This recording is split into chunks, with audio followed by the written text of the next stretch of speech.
sagalee Waaqayyoo keessaa wangeelota arfan keessaa wangeela Maarqos boqonnaa 4 lakkoofsa 13 kaasee amma 20 akka jedha maqaa Yesuus nan dubbisa. Maarqos 4:13 kaasee amma 20 nan dubbisa maqaa Yesuusiin. Yesuusitti fufee fakkeenyi kun isiniif hin galu.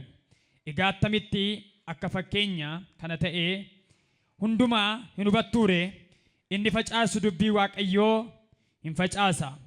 Warra bukkeen fakkeenya warraa yommuu dhuma dubbii Waaqayyoo facaafamuu dhaga'anii yommusuma seexanni dhufee dubbicha isa garaa isaanii keessatti caafamee butatuuti. Lafti dhagaanis fakkeenya warra dubbii garaa isaanii keessatti facaafamee yommuu isa dhagaan gammachuudhaan fudhataniiti. Isa akka biqiltuu hidda gaffagoo hin qabneeti yeroodhaaf hin dhaabatu.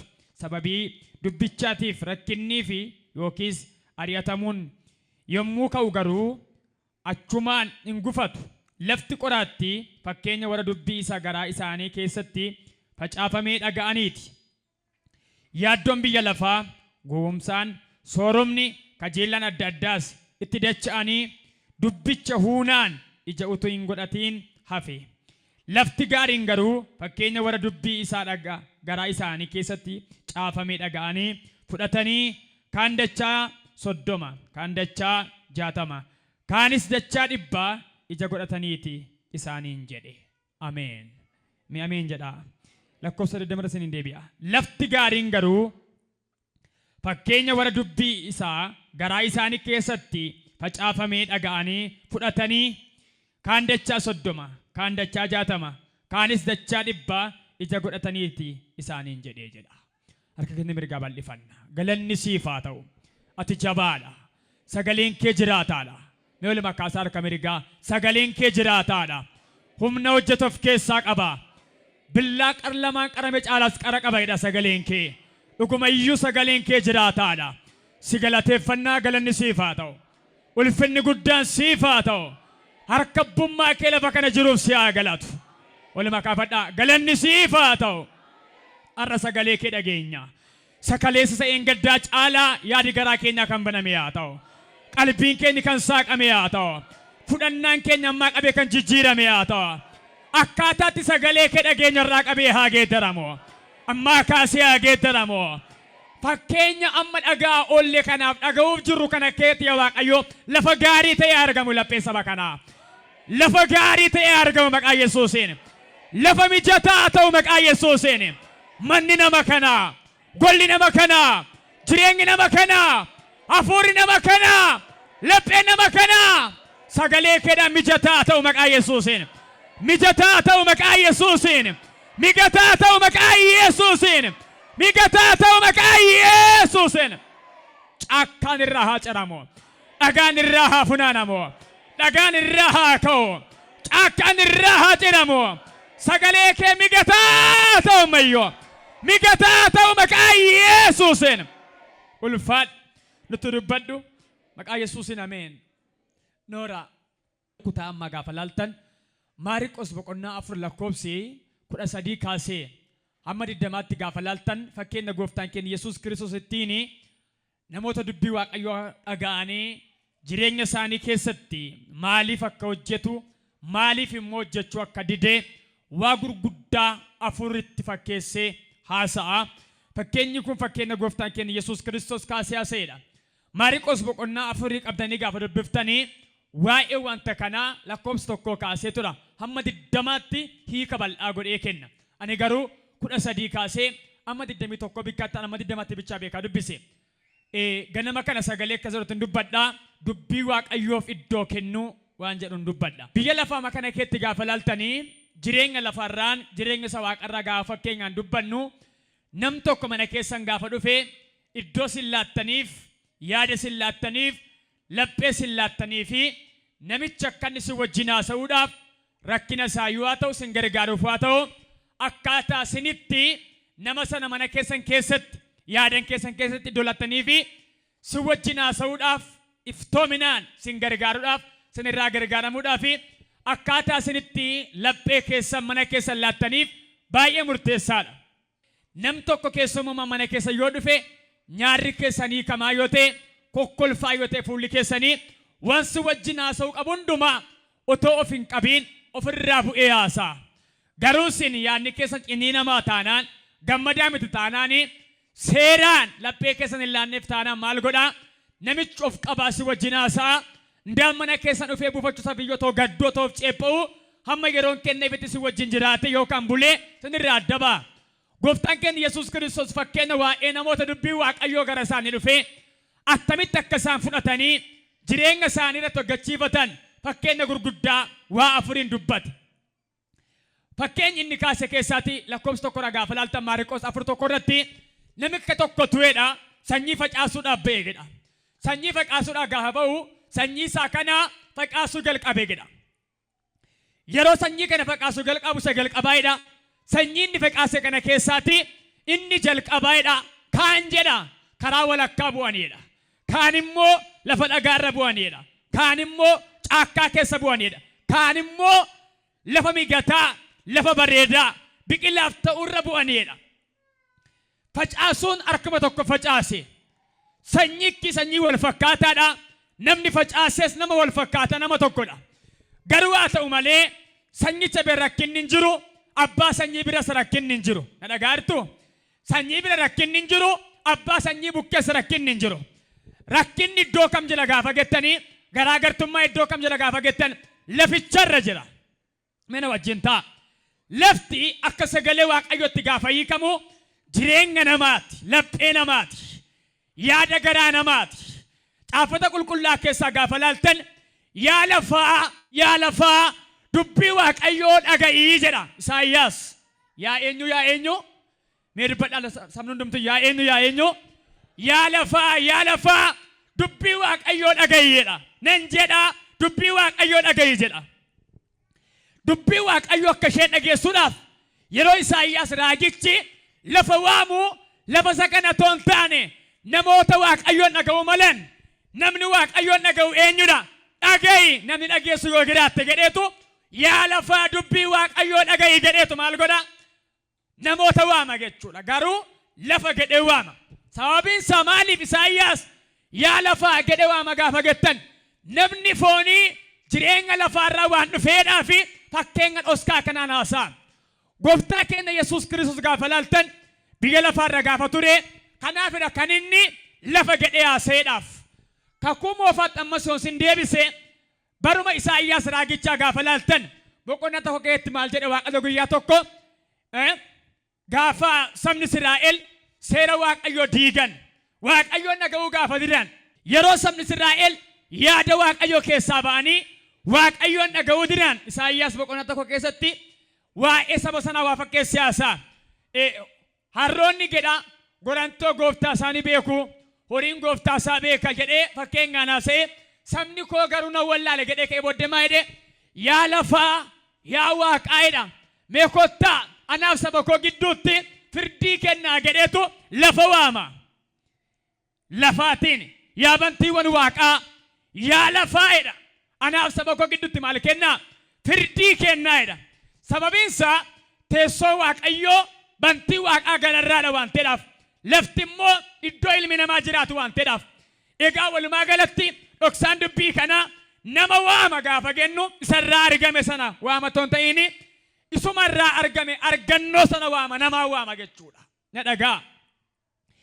Kakuu haaraa keessattis gooftaan keenya Yesuus Kiristoos dubbii Waaqayyoo gaafa dubbatamu jireenyi namaa lapheen namaa lafa gaarii akka inni ta'uu qabu lafa gaarii yoo inni hin taane bu'aa gaarii fiduu akka hin dandeenyeef fakkeenya gurguddaa afuriin haase na wajjin ta'agaa. Kanaaf Maariqoos kun maayedha fakkeenya sanyii facaafamu kana gaafa hiiku sanyiin kun jedha dubbii Waaqayyootiidha. Dubbii Waaqayyooti. Lafichi immoo yaada gara namaatiidha. Namichi gaafa jalqaba sanyii facaasuudhaaf ba'e inni jalqaba sanyiin sun eessa bu'e jedha? Kaan eessa bu'an jedha? Karaa lafaarra bu'aniidha. Karaa jechuun maa jechuudha? Wanti hundumtiyyuu irra kan deemu hundumaaf daandii kan ta'e amma daandii gaafa laaltan maraatuun irra deema, fayyaan irra deema, beekaan irra deema. Daandii karaa dhagettanii sin baaftan nama kamiin horii kamiin wanta kamiin hin deemin jechuu hin dandeessu.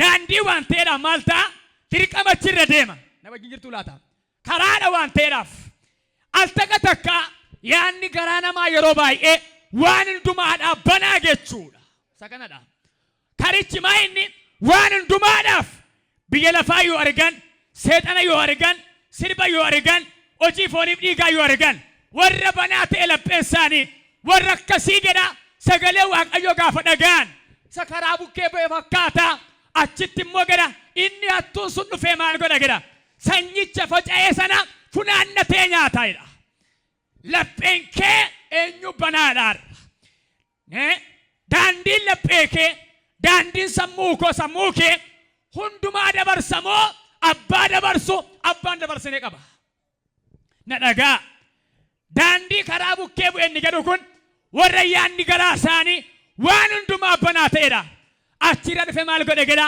inni hamaa sun hin funaannatee jedha lafichi maasichi daandiidha waan ta'eedhaaf waa biqilchuu hin dandeenye hattuun dhufee hate har'a sin eebbisa maqaa Yesuusiin hattuun laphee kee keessa galee waaqayyo haa to'aadhaamu guyyaarraa kanaa kaasa meera kolkaasaa yaa waaqayyo jedha laphee koo jedha si duwwaa fallaadha na gargaaridha olima kaasa si duwwaa fallaadha na gargaaridha karaa ba'eerra hattuun hin deemti moo hin deemtu dubbadhaa sabaa hin deemti moo hin deemtu namni gaariinoo sooressoo hiyyeessoo hin deema meemma yeroo baay'ee ilaala fakkeenya tokko sinni kasa waa'ee daandii kanaatti baasii gurguddaa gaafa yaabbattan Finfinnee faa keessa magaalaa gurguddaatti warri kaan hin taa'u warri kaan hin dhaabatu baasiin baasiidha waan ta'eedhaaf dirqama baasii kee baaftee ol galta waan ta'eedhaaf horii kaffalte seenta tokko tasaaffaree gaafa deemu iddoo tokko ga'ee iddoo tokko ga'uudhaaf deema tokko maaliif seena hannaaf seena baasiidha waan ta'eedhaaf daandii ittiin deemta waan ta'eedhaaf karaan jireenya keenyaa keessatti wanti nuti laphee keenyatti ol galfannu wanti jireenya keenyaa bannu yookaan nu gargaaruu danda'a yookaan nu balleessuu danda'a malee daandii sabakkee kana ispaaltii kana haasaa miti na dhagaa kanaafidha kan inni hattuun sun dhufee hata kan jedhu lapheen nama hundumaa banaa taanaan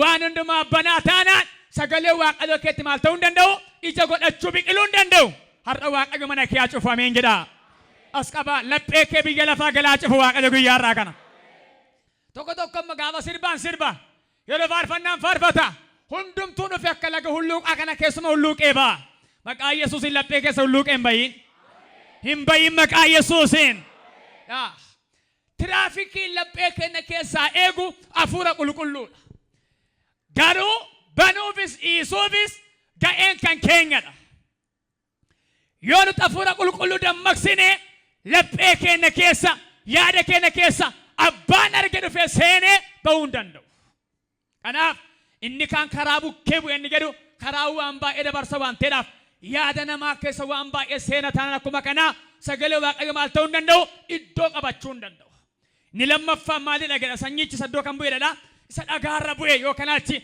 lafa ashwaarra isa bu'eedha lafti ashwaa kun maal sagalee waaqayyo baachuu danda'a jireenya namaa keessatti gaafa hiikamu lafti ashwaa maal inni gooftaan keenya Yesuus Kiristoos lafa ashwaa jedhe kana lafa dhagaa jedhe kana maal lafti dhagaan isaan kun warra akkamitti yeroo sagalee waaqayyo dhagaan warra gammadan warra ililchan amma mee lafa ashwaa laalaa lafta ashwaa yookaan achi lafa cirrachaa gaafa laaltanii gaafa bokkaan roobu ammuma bishaan dhuga amma isin gammachiisee fararrak jedhee wal gadhiisa yeroo ammoo aduun xinnoo jedhe futuma maal ta'a kaa'ee goga waan xinnootiin gammada waan xinnootiin dallana lafta ashwaa lafti dhagaa akkuma kana yeroo isin bishaan itti naqxanii waa facaaftanii ammuma akka ammoo biqila yeroo ammoo aduun xinnoo ishee ba'u umurii godhachuu hin danda'u hundee godhachuu hin danda'u dafee baqa mina dhagaa keessumaa kutaan kun dhaloota bara kanaa fakkaata saba bara kanaa fakkaata warra amma ho'an amma warra qabbanaan amma warra kaan amma warra kufan afuura amma bulluqee amma dhaamu waaqayyo si keessaa dha warraa qabee ameen gedhaa si keessaa dha weeyyee hafuura dhaabbataa warra hin qabne waan arganii warra gammadan waan arganii warra gaddan yeroo gabaabduudhaaf jedha gammadanii sagalee waaqayyoo fudhatanii yeroo kan garuu darbuu kan hin dandeenye haala yeroodhaan warra liqinfaman qannoo isaa ta'u bal'ina isaa ta'u dhiphinas kam keessattiyyuu yeroodhaaf bichaa warra ta'an yeroodhaaf hundee warra hin qabne warra umurii dheerachuu hin dandeenyedha. Na dhagaa warra akkasii sagalee waaqayyo bidda laachuu hin danda'an. Fakkeenyaaf lafa cirrachaa yoo qabaattan baadiyyaadha, lafa qonnaa yoo qabaattan lafa cirrachaa xaafii yoo facaaftanii otoo waqtiin isaan gahin maal ta'a gogee argitu. Waan ashwaa irratti biqile balbala keessaniyyuu ashwaa buuftanii irratti tuufoon gaafa margu coqorsi gaafa margu otoo yeroon hin gahin goga. Waanuma arganitti warra gammadanii ka'anii booddee gammachuun isaanii garuu itti warra hin fufne. Waanuma arganii warra jijjiiraman warra akkasii keessatti sagalee waaqayyoo iddoo godhachuu hin danda'uudha. Waan iddoo hin geenyeedhaaf gammachuun isaanii guutuu miti. Jireenyi isaanii guutuu miti. Argannaan isaanii guutuu miti. Na dhagaa sabaa guyyaa har'aa kana akkasiin jedha waaqayyo sagalee koo iddoo laadhu si keessaa bulu bultee jiraatta jedhe waaqayyo. Sagalee waaqayyoo jedha na keessa yoo bule jedha buleen jiraadha jedha hafeen jiraadha jedha sin keessaa jiraatu maqaa Yesuusiin. Sin keessaa jiraatu maqaa Yesuusiin. Na dhagaa ni sadaffaan maa inni sanyichi ni sadaffaan sun eessa bu'e inni kaan immoo jedha lafa qoraattii irra bu'eedha. Na dhagaa tokkoffaan eessa irra bu'e karaa walakkaa inni kaanoo lafa dhagaa yookaan cirracha irra bu'e. Ni sadaffaa lafa kamirra bu'e lafa qoraattii irra bu'e. Lafa dhagaruu qoraattii qaba. Qoraattii jechuun maa jechuudha? Lafa irraa gaafa biqilu jireenya manaa keessatti warra wanta gaarii of keessaa hin qabne jireenya isaanii keessatti qoraattii jechuun biyya lafaadha. Arangamaa biyya lafaati. Jecha waa hin baafnedha. Isa inaaffaa obboloota baay'eetti waraanaa oolluudha. Sagalee waaqayyoo irratti faca'eera dhaga'eera. Yaanni garaa akka qoraattii sun warra dubbii waaqayyoof hin jiraan qannoo biyya lafaatiin xuraa'ummaa biyya lafaatiin argannaa biyya lafaatiin dhabuu biyya lafaatiin warra maal ta'anidha warra hudhamanidha. Mee dhagaa lafichi sulmayyuu qoraattii qaba waan ta'eedhaaf biqileedhaam lafichi lafa meessamaa miti lafa qoraattiiti. Qoraattii qaba garuu maal ta'eera immoo sanyii dhaqeetti faca'e. Silumayyuu lafichi qabamaadha kan abbaa ta'e tokkooti. Dabalata immoo gaafa dhaqu sanyiinni gaariin suni lafa waan ta'eedhaaf biqiluu jalqabe. Biqiluu haa jalqabu malee garuu akka ta'utti guddachuu hin dandeenye. Maaltu hudhee jedha qoraattiitu hudhee jedha. Sagal qabachirra jiru warra akkasii jechuun maal jechuudha? Warra gaafa gara gooftaa dhufan amala biyya lafaa hojii foon dhiigaa otoo ofirraa hin baasiin lamaan saayyuu qabatanii warra deeman jechuudha. Isaan kun maal godhan jedha? Hudhanii qabani jedha. Waa lama haasaa kutichi bal'inaaf dhiphinayidha. Soorummaaf hiyyummaayidha. Dhabuuf argachuudhaan warri jireenya hafuura isaanii jireenya isaanii keessatti sagalee waaqayyoo acuucatee akkan guddanne ta'e har'a maqaa gooftaa Yesuusiin isa hafuura kee ciniine sirraa hiikeera dhiigalechaan sirraa hiikeera maqaa Yesuusiin. Meerka ol kaasaa yaa waaqayyo jedha hafuura gadhiifataa'edha. Naalaadhu jedha wali makaasaa yaa waaqayyo jedha hafuura hiikamaa'edha. Wali makaasaa naalaadhu jedha yaa ciniinee kan si qabe guddina kee akka sagalee waaqayyoo ijaan godhanne. Mena dhaga'ame sagalee waaqayyoo maa inni gaafa gettan sagalee waaqayyoo jireenyadha. Sagalee waaqayyoo eebbadha. Sagalee waaqayyoo karaadha. Sagalee waaqayyoo dhugaadha. Yeroo sagalee waaqayyoo jireenya namaa keessatti iddoo argatu namni gammachuu qaba, nagaa qaba, boqonnaa qaba. Nagaa kee boqonnaa kee kan qabe har'aa qabee buqqaaseera maasii keerraa. Buqqaaseera maqaa Yesuusiin. Amantiidhaan qabaa na keessaa buqqaa jedhaa. Qaba harka amantiidhaan na keessaa buqqaa jedhaa. Haa buqqa'u maasii keerraa. Ameen jedha faani baasii. Haa buqqa'u dhala keerraa. Haa buqqa'u sammuu keerraa.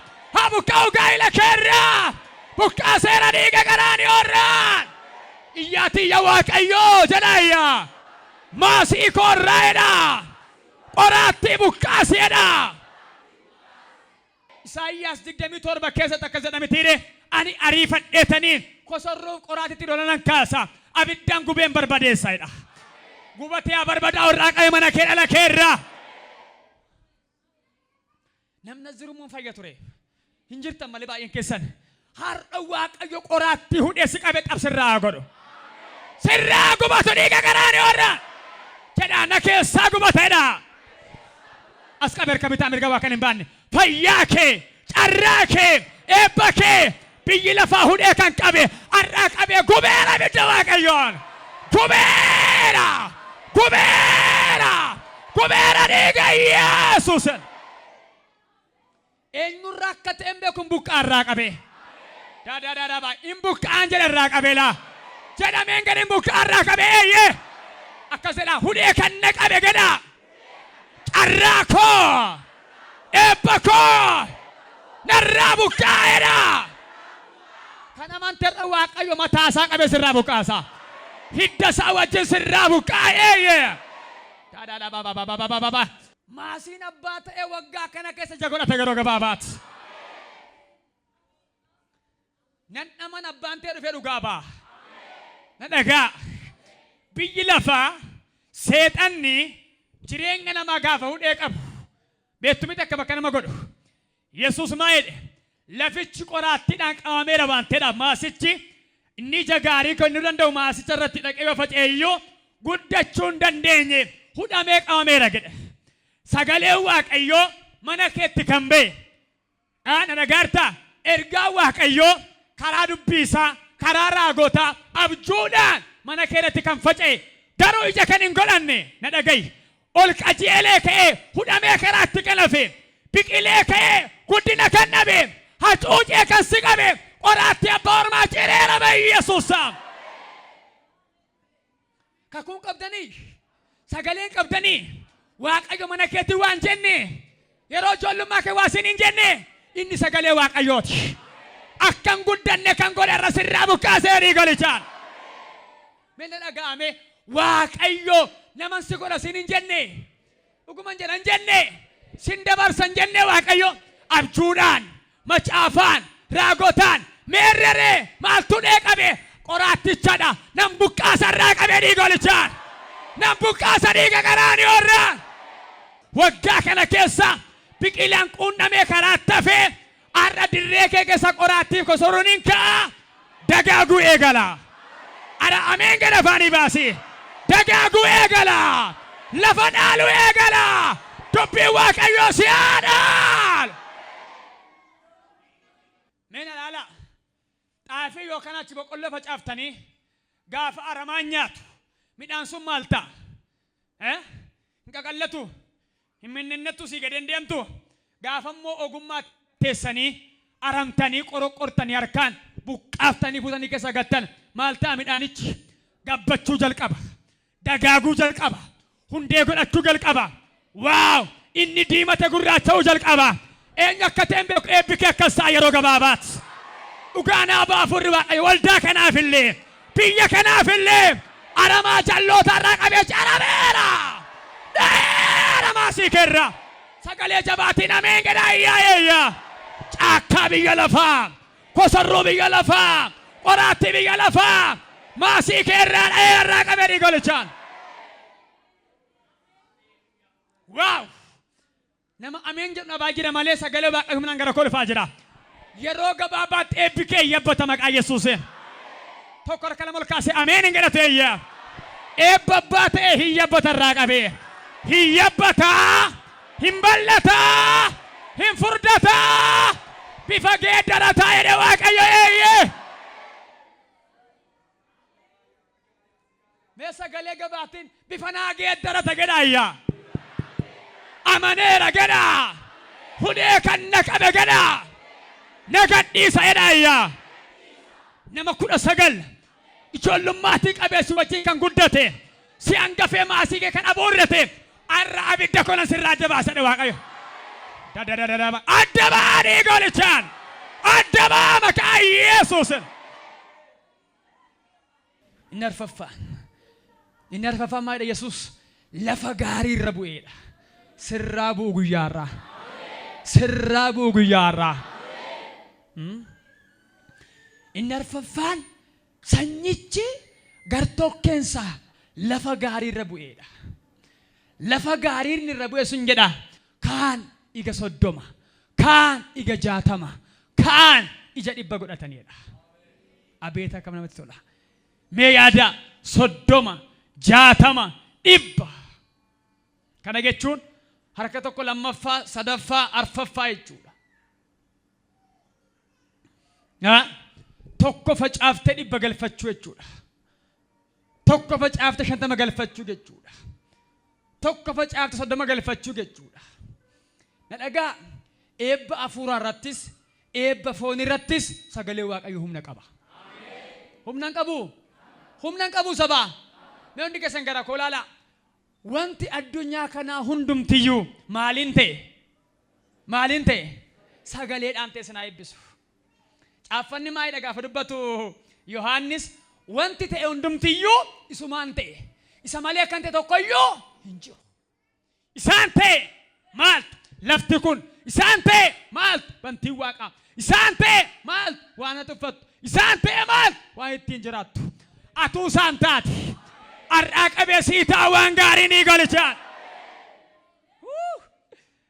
Lara laba dura laba diyaas. Afurri Waaqayyo dhugaa naafaa. Ergan si danda'ee dhimma kee dadhabu jedhe Waaqayyo yeroo gabaabaati. Hey. Mee harka mirga ol kaasaa. Erga na danda'ee gadhaayyaa. Dhimma koon dadhabu jedhaa. Hin danda'a jedhaayyaa. Sagaleen kun sittaa chaaphaa irraa qabee dhiiga Yesuusin. Erga si danda'eemo. Siisan jirre erga fideemo. Dacheen jirre erga fideemo. Dhimma kee fidee haaraa godhaa. Dargaggoonni baay'een yeroo gabaabaatti dirree misoomaa seentu dhugaan siin jedhana. Lafa aaraa seentaa. Waltajjii aaraa seentaa. Ergan si danda'ee dhimma kee dadhabu jedhe Waaqayyo. Na danda'a kan jedhu ameenaa jedhaatu. Hin danda'a. Mee hin danda'a hidhaal takka. Maaliif? Wanti hundumtiyyuu isumaan ta'e waan ta'eef. Wanti hundumtiyyuu isumaan ta'e. Waan tokko bikkaan si kadhadha. Cal jedhii amanii bayi dhugaan kan Waaqayyo qadabu koo irratti waa argita guyyaarraa. Borsaa kee irratti waa argita. Gaa'ila kee irratti waa argita. Daandii kee irratti waan haaraa argita. Taaloo saaraa labaa diyaa labaa hin ta'a kan jedhu ameenaa jedhaas. Cal jedhii amani. Warri Waaqayyoodhaaf iddoo laatan. Warri sagalee Waaqayyoof iddoo laatan. Iddoon dhabani. Biyya dhabani. Gabaan dhabani. Gabii dhabani. Fayyaa dhabani. Abaadarraa kabii dhiiga garaani orraan. Nagarree Maariyaamin Maartaan warra Yuudotaa keessaa manni isaanii mana firummaa Yesuusiif isa guddaa ture. Yesuus yeroo biyya isaanii dhaqu yeroo kamiyyuu manni isaanii manni Alaazaar fa'aa akka mana isaa ture. Keessummeessuu beeku. Iddoo laachuu fi beeku. Simachuu ni beeku. Yesuus immoo sagalee Waaqayyooti. Gaafa rakkinaas gaafa bal'inaas mana isaanii keessaa dhibeen beeku Yesuus. Du'aa isaanii Alaazaariif dhufee kaaseera. Nagarree guyyaa tokko maa itti Maartaan gaafa Yesuus keessuma mana isaanii dhaqee keessumaa dhaqeedha inni sagalee Waaqayyoo dubbata. Maariyaam teessee dhaggeeffatti miilla sagala Maartaan kurkurte. Sagalee Waaqayyoo mana isaanii keessa jira waan ta'eedhaaf iddoo kennaniif jiru. Isheen kuni qalbii afuura dhaggeeffatti. Isheen sun immoo keessummaa waa'ee Yesuusiif fiigdu. Walumaa galatti maatiin kun maatii Yesuusiif iddoo kennedha. Umurii har'aa keessatti yeroo ammaa kana keessatti iddoo kenni Waaqayyoof iddoo argatta. Nama afuriif caakkaan jirre ciree Waaqayyo daandii haaraa baasalaa. Yeroo gabaabaatti sagantaan namaan humna siif haadhamu dhiiga qaraanii orraan. Hey, ameen gada faani baaseeyyaa. Haadhamu dhiiga qaraanii orraan. Tokko ameenaa gadiyya ta'eeyyaa. Afurri Waaqayyo irraa gadi dubbatu naan jedhala. Dargaggoota keessa nama lama. Abboota keessa nama lama. Saaqeen itti baasanaan jedha Waaqayyooti. Addaanan saaqa jedhe Waaqayyo laa. Saaqee lame Yesuus. Iyyaatii naa saaqameera jedha iyyaa. Jedhaa naa saaqameera jedha. nasaaqameera jedha. Waasin eebbisan qabar kabitaa Ameerikaa daandii hangafni kee ba'ee hin beekne daandii ollaan kee ba'ee hin beekne daandii maatiin kee ba'ee hin beekne arraa qabee karaara iyyaatiin nasaaqameera jedha. ol kaadhaa badhaa nasaaqameera jedha. saaqameera jedha. miilli kee riifatee aboorraa qabee si baaseera. miilla abbaa ta'een ba'aa waaree kanaa qabee miilla abbaa ta'een ba'aa riifatee carraan abbaa ta'een ba'aa eeyye nan ba'aa kan jedhu socho'ee ameen jedhaaf. Noora warri kanan ganne ciniinnattee baattee kan jirtu as qabisin eebbisa yeroo gabaabaatti lafa si baatu siif alaatu Waaqayyo biyya si baatu siif alaatu Waaqayyo siif alaatamu dhiiga garaanii orraa. Caafata qulqullaa keessa gaafa laaltan hojii ergamootaa boqonnaa 16 gaafa dubbiftan lakkoofsa 10 irraa dhaqaa dubbisaa 13 irraa kaasaa 16 13 irraa kaasaa dubbisaa. Liidiyaan dubartii jedhamtu jedha ergamaa Phaawulos biyya sana gaafa ga'ee amantoota Yihuudootaa dubbisuudhaaf gaafa gadi bu'ee gala guyyaa sana waldaa waliin geenye garuu amantoonni walitti qabamanii taa'aa turanidha. Isaanitti sagalee Waaqayyoo dubbateedha. Achi keessaayidha dubartiin biyya Tiriitiyaatii dhufte tokkoidha. Dubartii wayyaa talbaa qunqee talbaa irraa hojjetame wayyaa calaqqisaa nagaddu tokko naggaadee kan taate jecha Phaawulos jedhu jedha hin dhaggeeffatu turteedha. Qalbii ishee banamaa tureedha. Waan dhageesseedhaaf dubartoota baay'ee keessaa maqaan ishee qobaatti piiktee caafame. Hin dhaggeeffatti waan Phaawulos jedhu sagalee Waaqayyoodhaaf iddoo laatti. Warri sagalee Waaqayyoof iddoo kennan dhagaa bara keessatti iddoo qabu. Maqaa qabus. Ameen jettu. Sagalee Waaqayyoof iddoo laachuu waa lama. Ni jalqabaa yaada qalbii ofii laachuudha. Yaada qalbii ofii. Maal gochuuf? Attamitti sagalee Waaqayyoo dhagaa. Eessanan sagalee Waaqayyoo dhagaa. Toora kamtu sagalee Waaqayyoo gara kootti fida jennee dhageettii qalbii keenyaa laachuu qabna. Doolaachuu jechuun. Ilaanna taanaan dhuguma yeroo fudhannee mana keenya keetti Waaqayyoon kadhanna. Yeroo fudhannee Waaqayyoon waaqeffanna. Amma dambanyaa sanbataa guute bara kana keessa. Amma sanbata gartaniittu mana kana xiqqeedhee guuta. Maaliif? Dhugaan isiniin jedhaa baay'een namaa bakka awwaalaaf kan biraawo guyyaa dilbataa maal naan jedhu dhufa malee waaqeffachuudhaaf hin dhufu. Amma mee ilaalan keessan gara koo ilaalame bara kana keessa hojii dhabaan lakkoofsa qaba magaalaa kana keessa garuu iddoo immoo dhaqaa waldaan kam duwwaadha. Guyyaa sanbataa immoo narraa ba'uu fiigee dhaqa. Isa kana miti dhaga'uu na dhagaa yeroottis yeroo maleettis maal gochuudha Waaqayyoon dhaga'uudha. Har'a koo bara sagalee Waaqayyoo mana kee keessaa iyyuu dubbatamaa oola. Dhalli mana kee keessaa iyyuu haasaa oolti. Atu haasaa oolta. Barreeffamni bakkee kana sagalee Waaqayyoo dubbachaa oola. Garuu maal miti namni dhaga'aa miti. Maayidee guyyaa tokko karaa sagantaa lagicha sabni kun jedhe dhaga'uun dhaga'a garuu maal hin godhu jedhe hin qalbeeffatu jedhe. Hin qalbeeffatu jechuun maa jechuudha? Hin dhaga'a malee yaada isaa keessa takka tureen jiru jechuudha. Meena dhagaa.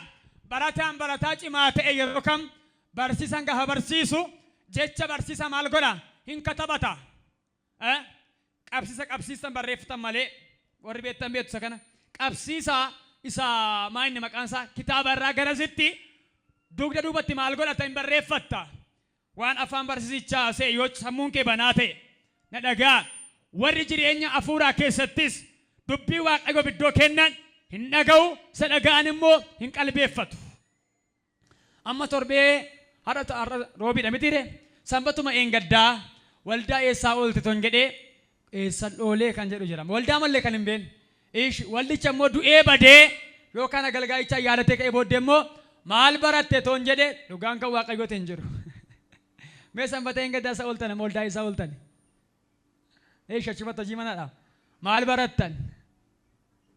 Sin eebbisa maqaa Yesuusiin. Miimoriin sammuu kee sagalee Waaqayyoo abaata irraa qabee dhiigalicha.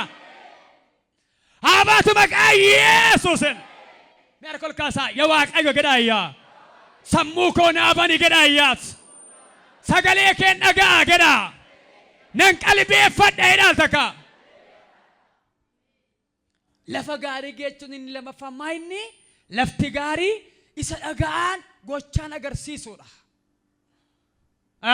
Hojjechuudhaan amantiin hojii hin qabne gad argaa Yaaqoob 2:14 qabdanii gaafa dubbiftan 22 keessuma maal jedha? Du'aadha jedha. Wangeelli isin dhageessan hojii hin qabu taanaan du'aadha. Du'aadha. Maa jechuudha kana jechuun? Gochaan jechuun maal godhi siin jedha. Ofii kee akkam godhi siin jedha. Qabeenya kee akkam godhi siin jedha.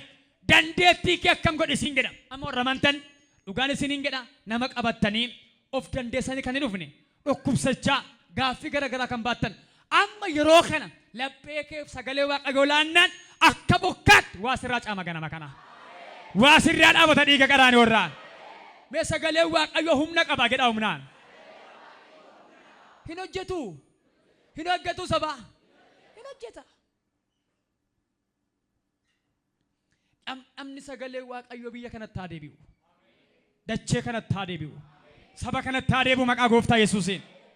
Sagalee Waaqayyoo lafichi inni gaarii irra bu'e sun maalidha? Warra dhaga'anii qalbeeffatan kan biraa warra hojiitti hiikan.